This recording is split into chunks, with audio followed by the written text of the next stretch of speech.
چین و توێژە جیاوازەکانی هەڵەبجە بە خۆپیشاندانێکی مەدەنیانە پاڵپشتی خۆیان بۆ کانتۆنی عەفرین لە خۆراوەی کوردستان دەربڕی. هاوکات هێرشەکانی دەوڵەتی تورکیایان ئیدانە کرد، نیگەرانیش بوون لە بێدەنگی نەتەوە یەکگرتوەکان لە بەرامبەر دووبارەبوونەوەی تاوانەکانی جینۆسایدی گەلی کورد. دوژمنانی کورد دیارە هەمیشە فێری ئەوەن پەنا بۆ جینۆساید برن بەرامبەر کورد.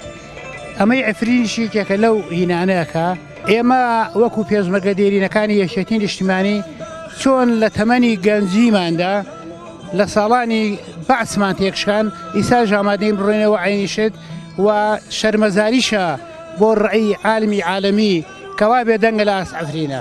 کە سوکاری شەیدانی هەڵەبجە پیان وایە ئەو دەسەڵاتانەی تاوانی جینۆساید بەرامبەر باگەلی کورد ئەنجامەدەن، چارەنووسیان هەمان چارەنووسی دەسەڵاتە دیکتاتۆرە لە ناوچەکانی پێشووترا. بە دڵنیاییەوە دوای چەند ساڵێک داگیرکەرانی ئەوانەی کە هەڵەبجەیان والێکرد نەتیجەکانیانمان بینی، بەڵام ئومێد دەکەین و ئومێدیش دیارە ئەو داگیرکەرانی کە ئێستا ڕوبەڕووی ئەفرینە بنەوە هەر ئێستا دەرەنجامی دەستکەوتەکانی خۆیان بەدی ئەەکەین و ئومێدەوارین لە ماوەیەکی نزیکە دەسەڵاتی داگیرکەری تورک وەڵامی شکستەکانی خۆی وەربگرێتەوە، دەرەنجامی ئەو پلانە بێعەقڵانەی کە بەرامبەر بە ڕۆژاوە و خۆ ڕاگری خەڵکی ڕۆژاوە و ئەکا دوجار هێزە سەرمایەدارەکان و دەسەڵاتدارانی سەرمایەپەرستی جیهانی بگەنە ئەو قەناعەتەی کە ناتوانن بەرخۆدانی کۆبانی بشتێنن.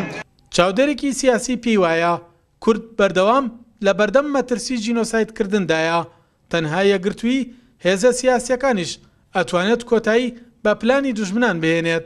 ئێمە مەحکومی یەکبوونین، تەواوی هەر چوار پارچەی کوردستان هەر تاجێکی کورد بە هەموو حیزب و لایەنەکانەوە پێویستە ئێمە بە جیاوازی دەنگ و ڕەنگەکانەوە ئێمە یەکگرتوو بین و پێویستە باشووری کوردستانیش ببێتە ئیلهامێکی بەرخودانی بۆ باشووری کوردستان و بەرجەستە بکرێت لە تەواوی بەشەکانی وڵات بەتایبەتی باشووری کوردستان پێویستە هەموو حیزب و لایەنەکان ئیلهام لە بەرخودانی عەفرین وەربگرێ و پەیامی هەرە گرنگ ئەوە بوو کە ئیدی هیچ داگیرکەرێک ناتوانێت کورد داگیر بکە، عەفرین داگیر بکات کە ئەگەر ئیرادەیەک هەبێت، کە ئەگەر یەکگرتنێک هەبێت.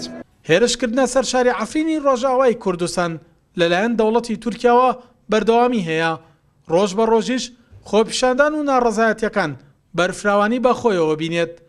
کورد داواکارە چیتر وڵاتە زریێزەکان بێدەنگی بشکێن و بەر لەو هێرچانە بگرن گەلی کورد لە گەورەترین تاوانی جینۆسایدکردن لە خۆراوای کوردستان ڕزگار بکەن.